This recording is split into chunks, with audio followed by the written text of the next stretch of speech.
Archestratus, Greek, Rho Chi Sigma Tau Rho Alpha Tau Omicron Sigma Archestratus, was an ancient Greek poet of Gela or Syracuse, in Sicily, who wrote sometime in the mid-4th century, BCE, and was known as the Daedalus of tasty dishes.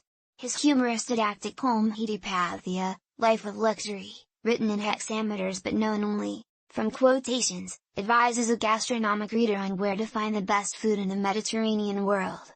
The writer, who was styled in antiquity the Hesiod or Theonis of gluttons, parodies the pithy style of older gnomic poets. Most of his attention is given to fish, although some fragments refer to appetizers, and there was also a section on wine. His poem had a certain notoriety among breeders in the 4th and 3rd centuries BCE. It was referred to by the comic poet Antiphanes, by Lynceus of Samos, and by the philosophers Aristotle, Chrysippus and Clearchus of Soli. In nearly every case these references are disparaging, implying that Archestratus's poem, like the sex manual by Philinus, was likely to corrupt its readers.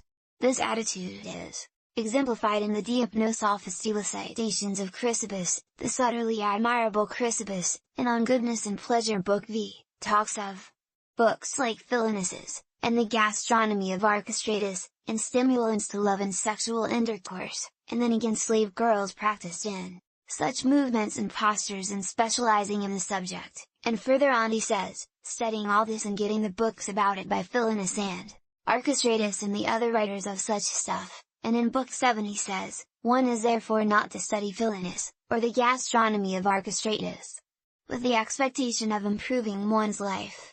Clearly, in quoting this Archestratus so often, you people have filled our banquet with indecency.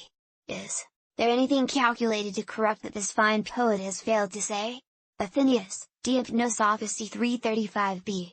62 fragments from Archestratus's poem, including 2 doubtful items, survived, all via quotation by Athenaeus in the Diapnosophisty. The poem was translated or imitated in Latin by Ennius, a work that has not survived. The standard edition of the fragments, with commentary and translation, is by Olson and Sens, 2000.